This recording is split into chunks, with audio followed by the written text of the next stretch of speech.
El Uno. Si estuviera hoy era el Uno también. Era un general muy bueno, muy trabajador, quería mucho a su pueblo.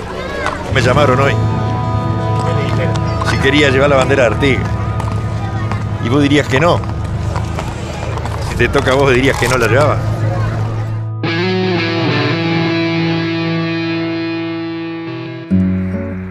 Leguas a pie transitan, sosteniéndose apenas. Los godos los hostigan tratando de quebrarlos. Eso que fue el acto de un pueblo que sigue a un héroe solamente. Vuelvo a la pregunta, ¿qué cosas nuevas hay que aportar al conocimiento sobre ese episodio? ¿Cómo era el pueblo oriental que estaba errante y sin domicilio? Depende de la representación que tú mires, el pueblo es diferente.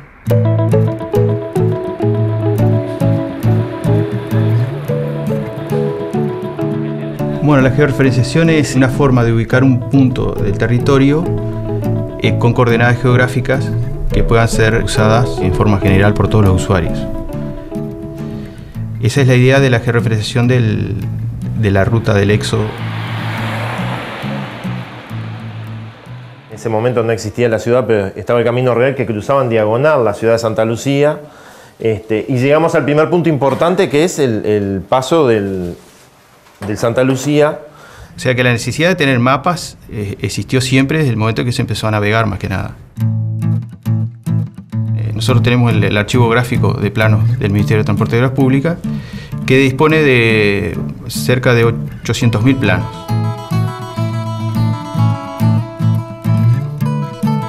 En la búsqueda de planos antiguos encontramos un plano no tan antiguo como era el plano de Bergali, que contenía un gráfico de la ruta del éxodo, donde señalaba con muy buen detalle las paradas que se hicieron.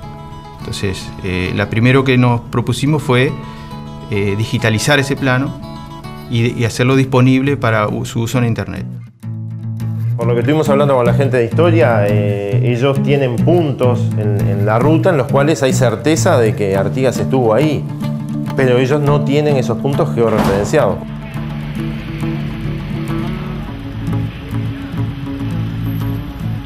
Bueno, ahí empezaron a surgir las preguntas porque ese mapa no contestaba todo. O sea, ese mapa era un recorrido basado sobre documentación que en el momento de la confección estaba hecha, pero que tal vez no respondía ni a lo que en los años que transcurrieron desde la década de 1960 hasta ahora se había avanzado en la investigación. Además de mejorar el conocimiento de la ruta, de los caminos, hay que conocer cómo fue vivido, cómo fue sentido. Se pensaba que los paisanos hablaban de derrota por haber sido vencidos, ¿no? Es decir, como de repente coloquialmente nosotros decimos, ¿no? Fulanito fue derrotado, tal equipo fue derrotado, tal país fue derrotado, cuando en realidad derrota era camino, senda, trayecto. Con la Comisión de Patrimonio surgió esta idea de armar un equipo interdisciplinario que pudiera plantearse qué fue ese episodio, cómo se ubica dentro de un contexto, por dónde fue la gente que fue, qué características tuvo ese transcurso. Esa gente que se encontraba de un día para el otro con que las bases de la sociedad que conocía se estaban moviendo.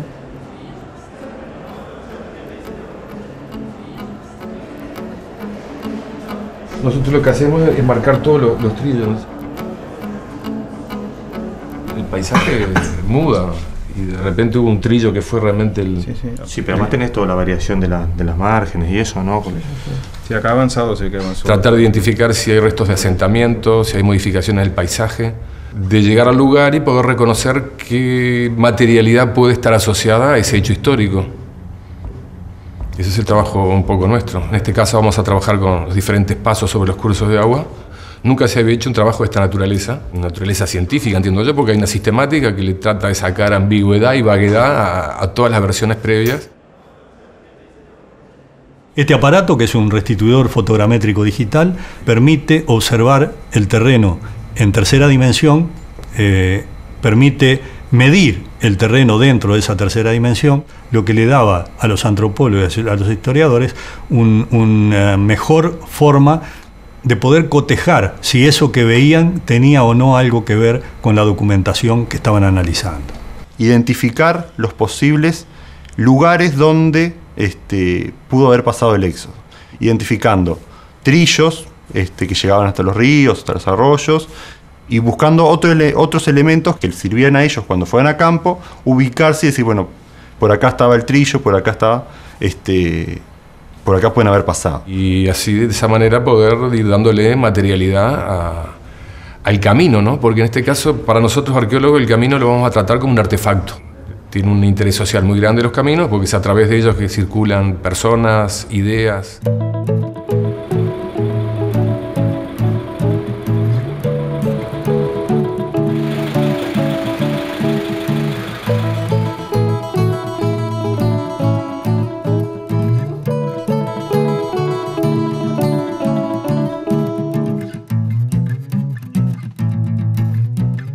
Empezamos la recorrida pasando por Santa Lucía, fue el primer punto que entendimos que era el más apropiado, porque por los datos que teníamos de los historiadores había muchas ramas de gente que se juntaron en Santa Lucía, y en Santa Lucía fue donde salió el contingente principal, digamos, ¿no?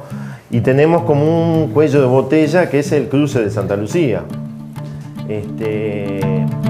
Ahí hablamos con...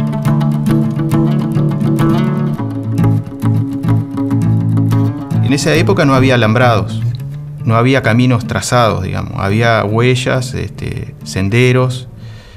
Tampoco es posible trazar una línea que diga acá fue el éxodo. Eso es casi imposible de hacerlo.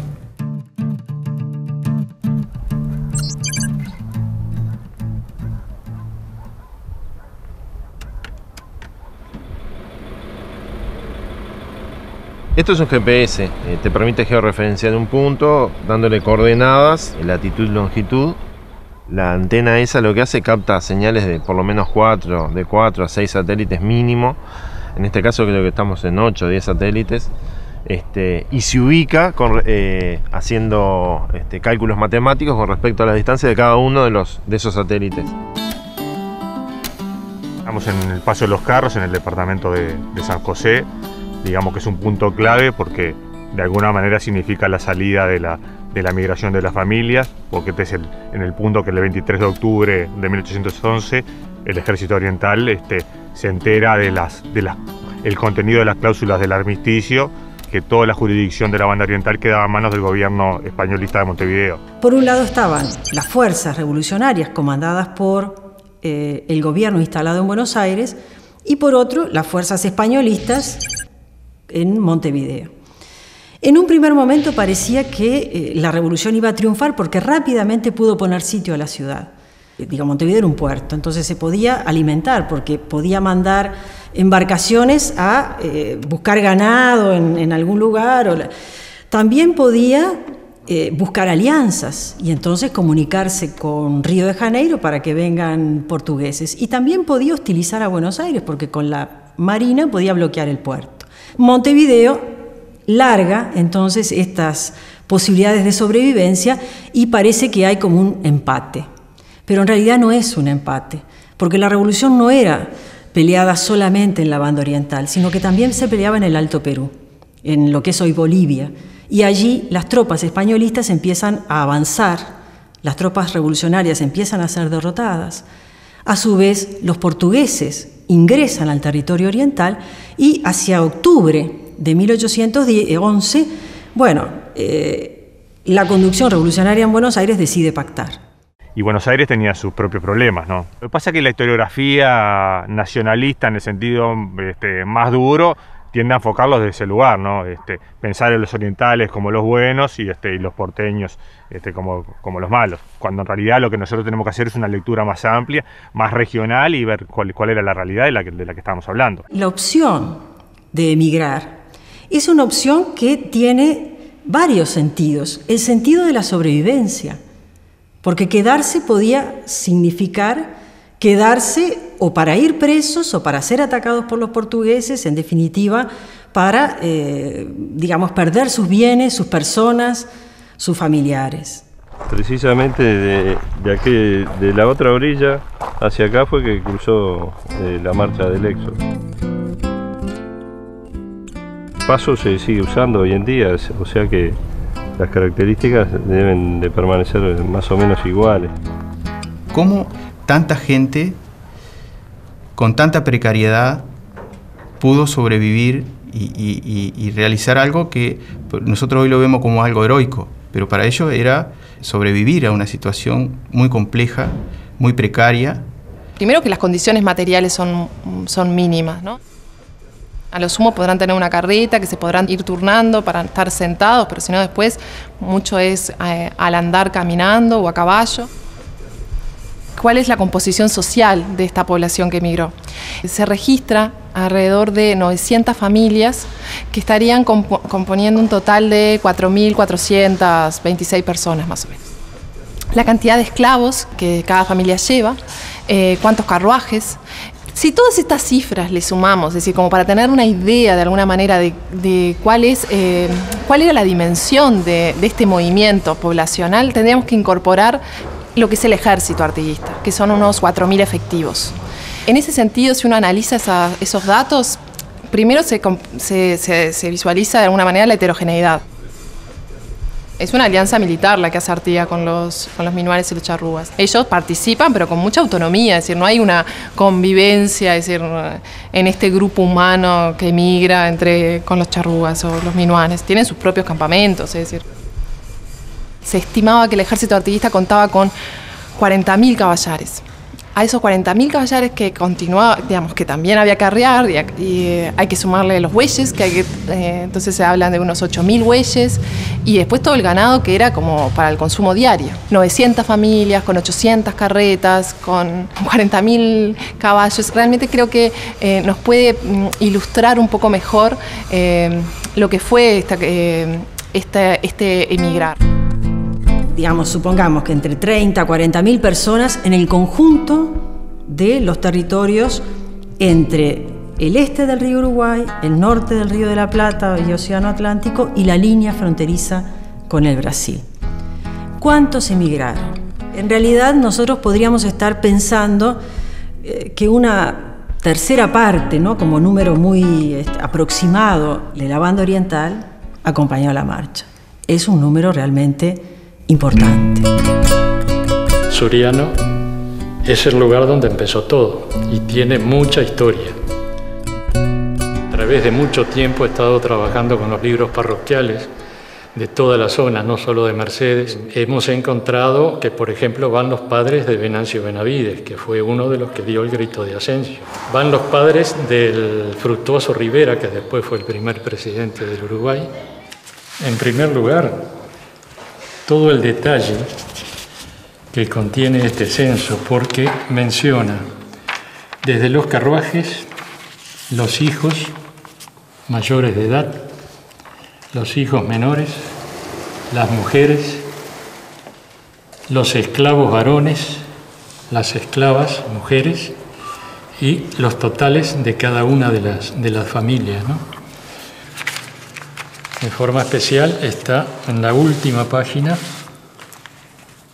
el nombre de Martín José Artigas, viudo, que era el padre justamente del general Artigas, que va con 3 carruajes, con 2 hijas mujeres y con 6 esclavos.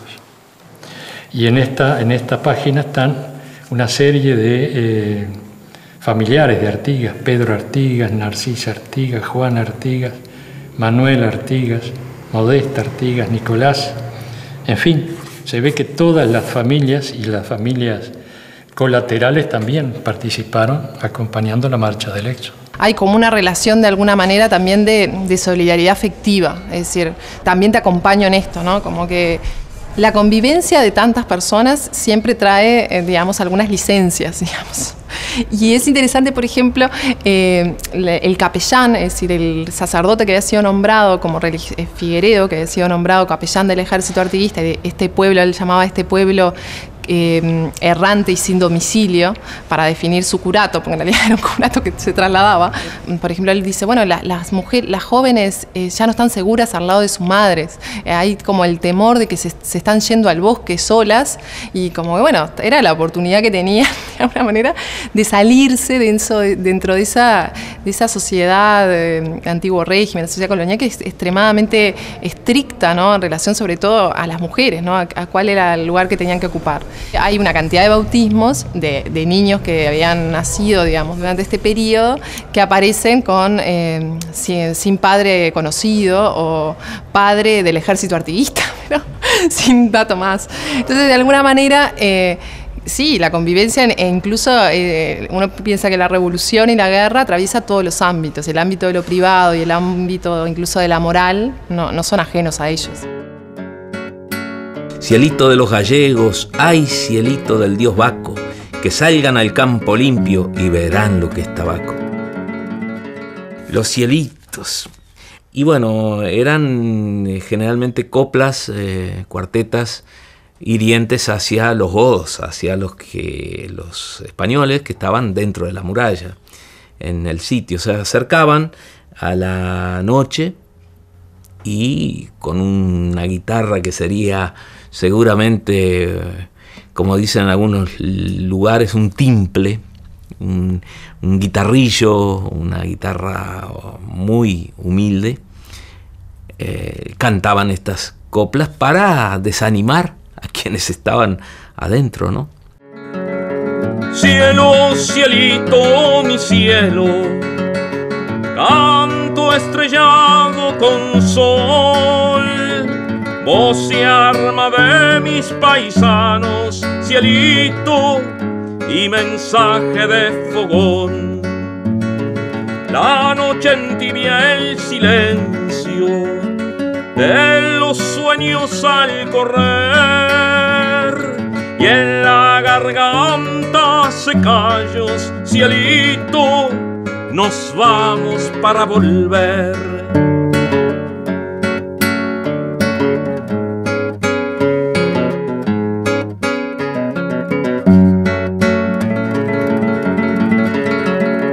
Con Hidalgo en la guitarra, la tierra lanza su voz. Viva mi patria oriental, cielito, que se muera el invasor. El oriental no es esclavo, ya lo gritó el general. Solo quedan los traidores, cielito, que venden la libertad. La migración y las lecturas de la migración fueron de la mano con la construcción o con las lecturas que se hacían de la figura de Artigas. Por un lado, los sectores hispanos o hispanos criollos, opositores al proceso que se estaba iniciando, al proceso revolucionario, y realizaron una lectura de los acontecimientos muy vinculada a Artigas, digamos, obligando a Artigas y a sus tropas, obligando a la población a marchar hacia el norte. Lo que Pibel Devoto llamó la leyenda negra del artiguismo se va a prolongar durante mucho tiempo, ¿no? Pero es sobre ese último cuarto del siglo XIX en que va a comenzar a hacerse la operación contraria, ¿no? Es decir, lo que antes era visto como expresión de la barbarie y del horror, pasar a ser señalado como los elementos que habían fundado el Estado. Y este cuadro que yo tengo atrás representa una escena del 19 de septiembre de 1855. Se encomienda una comisión al cargo del doctor Estanislao Vega, que logra finalmente repatriar las cenizas de quien empieza a ser llamado en ese entonces el fundador de la nacionalidad. De la leyenda negra al bronce.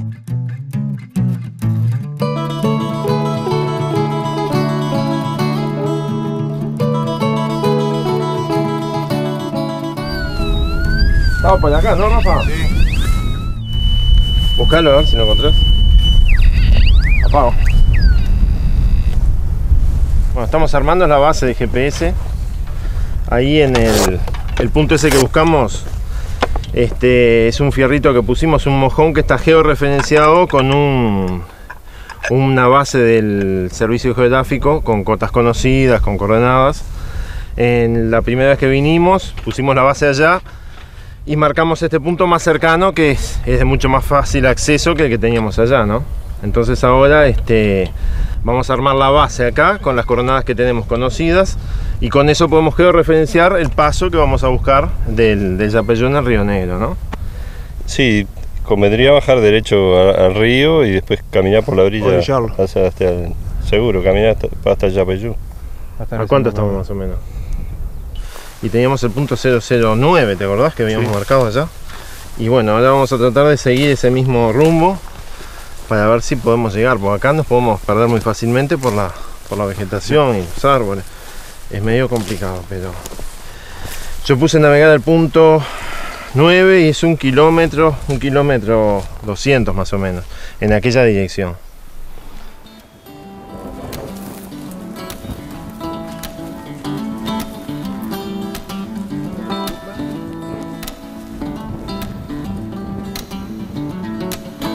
El cruce del Río Negro era uno de los obstáculos más grandes, inclusive hay que pensar que estaban hostigados por los portugueses y los españoles, y ese era un punto estratégico, ¿tá? Porque ahí podían ser atacados y no tendrían muchas posibilidades de defenderse, porque estarían todos en un punto en el momento del cruce.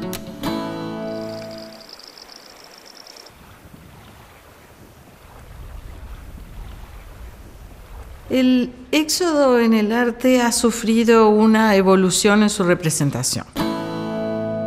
En el caso de la investigación que hemos hecho en el museo, las más antiguas representaciones del éxodo que tenemos en el acervo son las que hace Diógenes Sequet. Así como había un relato textual, era importante para la escuela primaria tener un relato visual. Artigas aparece en primer plano, en el centro y conduciendo a una columna de ejército. A ambos lados, distintos grupos populares, en particular familias nucleares y grupos de, presumimos, pueblos originarios de la región, lo siguen en una y otra ala del cuadro.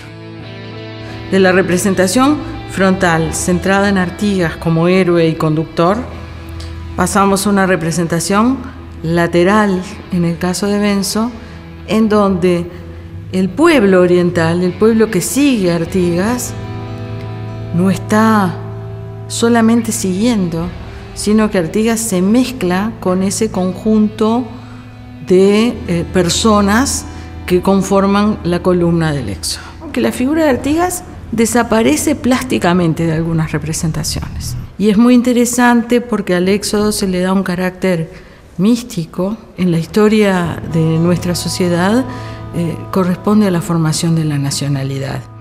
Clemente Frejeiro le da una connotación bíblica. Se refiere a la migración de 1811-12 como un éxodo. Ya en la historia de la dominación española en el Uruguay, de Francisco Bauzá, editada en 1882, Bauzá también dice que ese acontecimiento, esa migración, le hace acordar a las peregrinaciones bíblicas. El patriarca guiando a su pueblo hacia una tierra libre del yugo de la opresión, que en este caso es la opresión española.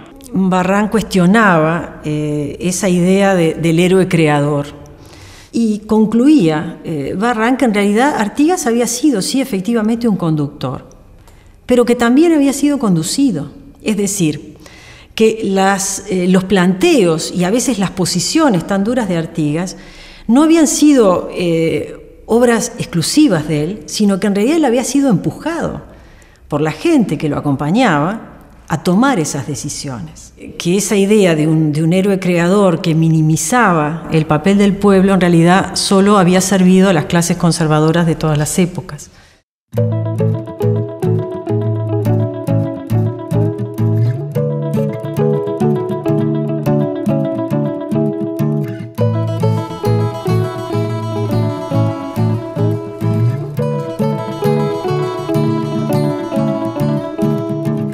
En En el siglo XX, las conmemoraciones sobre el éxodo y la redota de alguna manera continúan la línea que se fijó a fines del siglo XIX. Por un lado, la idea del origen de la nacionalidad en ese hecho, la elección de Artigas como primer jefe de los orientales. Yo creo que en 1923, con la inauguración del monumento a Artigas en la Plaza Independencia y el friso que hace Zanelli en el basamento del monumento, ahí hay otro cambio que después como que se consolida bastante en las representaciones posteriores del éxodo. Por un lado, en el frente del monumento, Artigas es el conductor. Pero si tú te ubicas detrás del monumento, ves la columna irse. Entonces eso te da una nueva percepción del éxodo, porque de alguna manera tú al ponerte atrás, tú empezás a formar parte de la columna. En el 1950 aparece en una serie de trabajos publicados por el diario El País un artículo de Carlos Maggi que se llama justamente La Redota, entre paréntesis, el éxodo.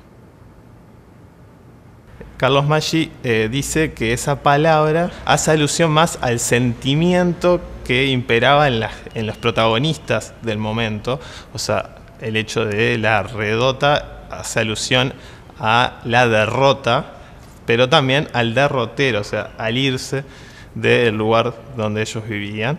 Y también dice que es una palabra que de alguna manera refleja más la cultura rural del movimiento.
Decía 1811, y realmente era lo que se acordaban los niños en los tablados después de eso. Y hoy la gente lo que se acuerda es de ese acorde, digamos, musicalmente mágico.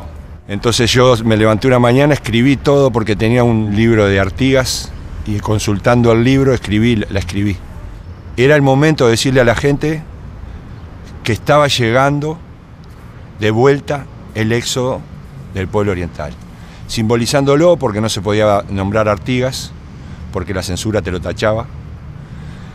Entonces había que hablar del éxodo sin hablar de Artigas. Ya en los ensayos, acá mismo, en este fondo del Fénix, glorioso, el barrio ya te lo va diciendo, qué buena que está la despedida.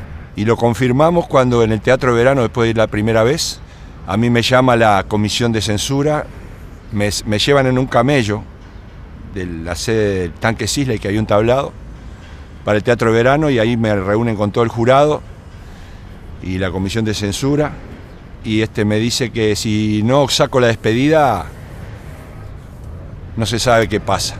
Salí, le dije a los muchachos que me estaban esperando en la bañadera, y le dije, yo le voy a decir que no. ¿Cómo que no? Sí, no la podemos sacar, le dije yo, capitán.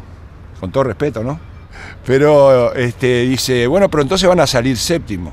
Con el jurado ahí adelante. Ahora es tiempo, ahora es tiempo de alzar un beso y y si no ganan, me dice el tipo. No, capitán, pero lo que pasa es que no podemos hacer. Póngala en la mitad, me dijo. Pero no se pueden ir con esa canción. Ustedes están hablando de Artigas y no se pueden ir hablando y cantando con embanderada la murga, porque no, se iba con las cañas, en banderas, todo. No, capitán, le digo, ¿cómo va a poner la despedida en la mitad? Dicen que cuando estaba por morir dije algo, pero parece que solo fue leyenda. El que dirigió el espectáculo fue Atahualpa, y me pidió, porque a mí me daba, no me animaba, que yo lo hiciera porque yo era parecido. Como dijo una señora cuando lo estrenamos acá, que hablábamos con el espectador, los espectadores, el teatro lleno, el teatro del Galpón, y todos hablaban, opinaban, estaban como enloquecidos. Este país tiene un pueblo que adora al prócer, digo en general. Y me acuerdo que una señora levantó la mano y le dimos la palabra y dijo, yo no quiero decir una sola cosa, quiero decir que está igualito, hasta la misma voz tiene. Después del periodo dictatorial comienzan a haber toda una serie de festejos, ¿no? por todo el interior del país que hacen alusión a la cultura rural. Algunas de esas celebraciones festejan justamente y conmemoran y a veces también recrean la marcha de 1811 y 1802. Me dicen, señor, hemos resuelto hacer el éxodo. ¿Cómo? Sí, hemos resuelto hacer el éxodo.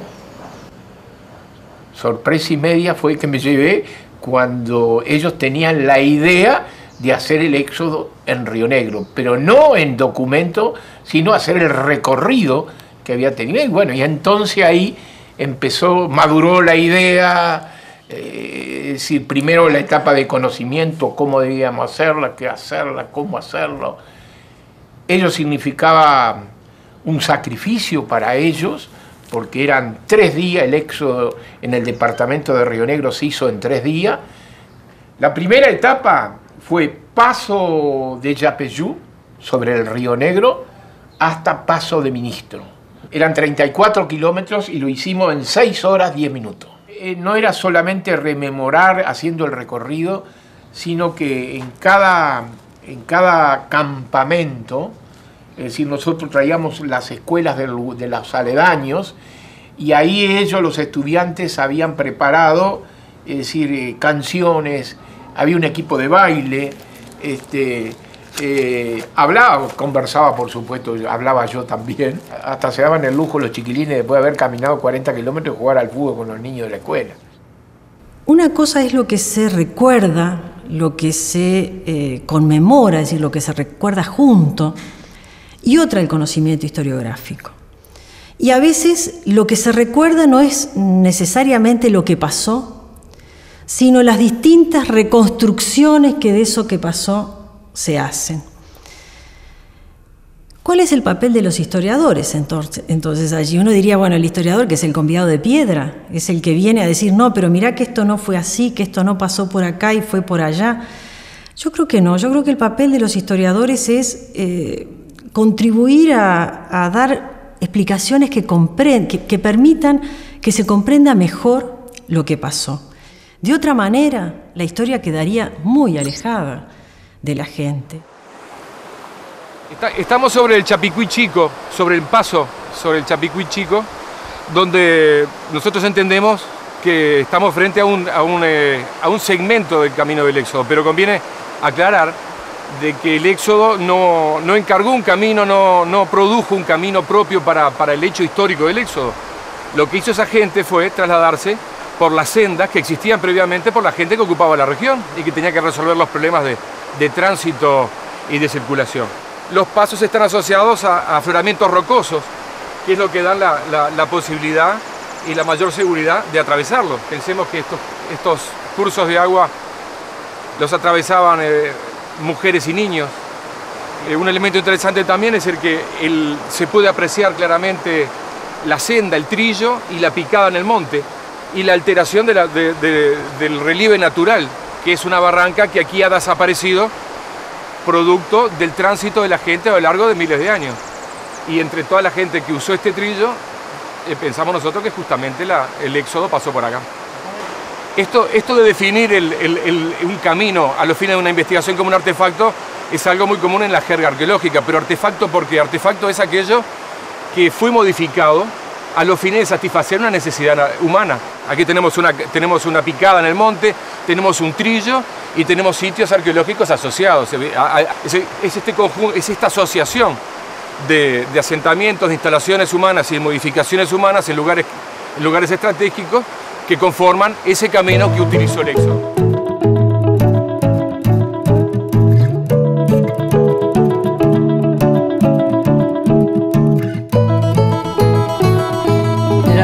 Portugués. La primera recreación que hicimos, que fue en el 1997, el mismo año que se crea la Asociación de Amigos del Patrimonio, la hicimos chiquitita, pero qué linda que fue. Recuerdo que yo hacía de una madre cuya hija se me fugaba con un gaucho. Y yo desesperada llamaba al cura. Y el cura la iba a buscar y la traía, y lo traía a él y los obligaba a casarse. Yo formo parte también de la Comisión Honoraria del Patrimonio, que es digamos, municipal. Dijimos, hay que hacer un monumento, alguna cosa tenemos que hacer. ¿Y si no hacemos un monumento rígido y duro? ¿Y si plantamos una línea larga de ibirapitaes? Que cuando nazcan van a dejar todo ese borde amarillo mirado de enfrente, y los de enfrente decidieron hacer lo mismo. Quiere decir que va a haber un corredor de un lado y del otro de plantaciones de ibirapitá. ¿Y si le ponemos nombre a los árboles? Entonces se pusieron en el lugar donde vamos a hacer la recreación, ahí en el Ayuí, este año. Ahora lo digo, atravesando la leyenda. Ya vuelve a amanecer. Ensíllenme el caballo.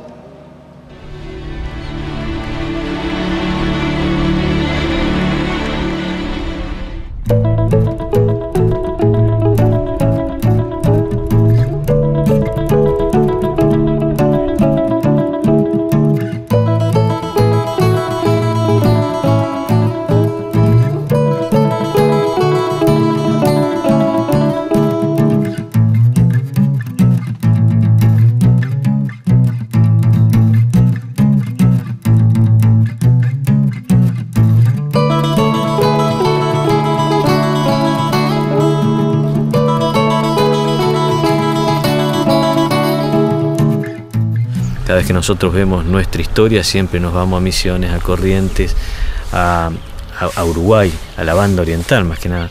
Y tenemos una historia común y cuestiones comunes mayores que las que nos pueden unir con Buenos Aires.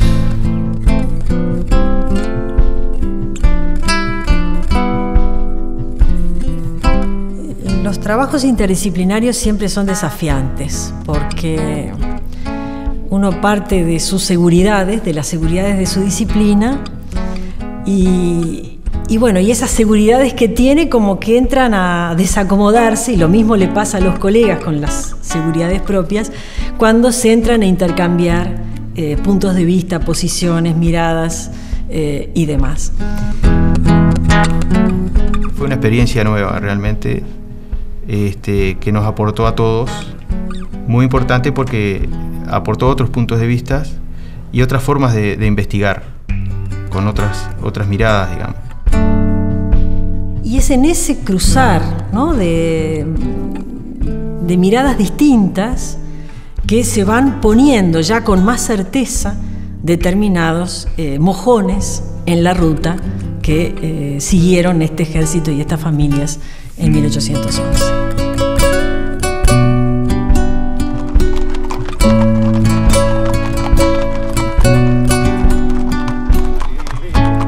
En las ocasiones de los bicentenarios, a veces parece como que la historia está en todos lados, ¿no? Y sin embargo, no siempre está la historia.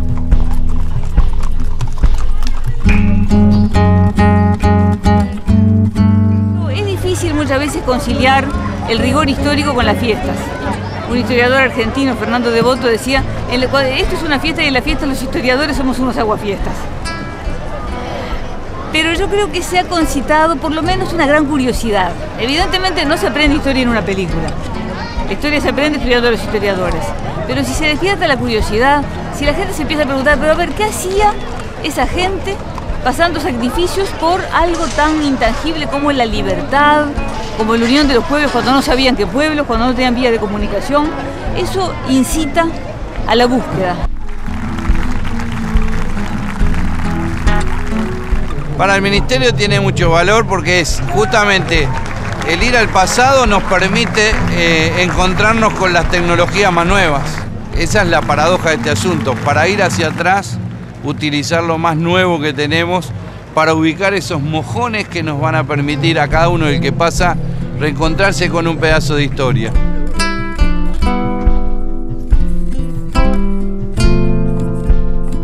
Surge la idea de hacer un monolito, pero no un monolito tradicional, descriptivo. En principio la idea del diseño es que se parte de un lugar, no hacia un lugar predeterminado desde el punto de vista geográfico, sino que se parte hacia un ideal, hacia un objetivo más intangible, digamos, a principios o valores, o en la búsqueda de la libertad. Pensamos que lo más universal y que perdura más en el tiempo son las coordenadas de latitud y longitud, que son universales y que suponemos que de aquí a 100 años alguien va a poder volver al mismo lugar sabiendo esas coordenadas.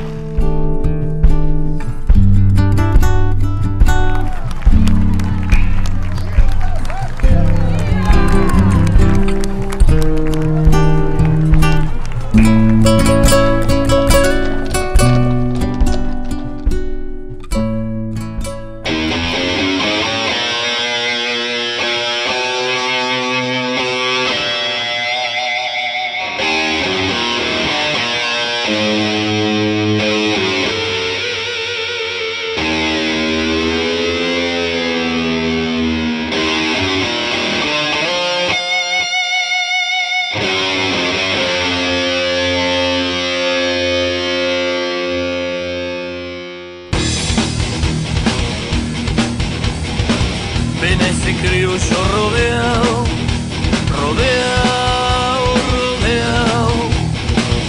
Los paisanos le dicen mi general.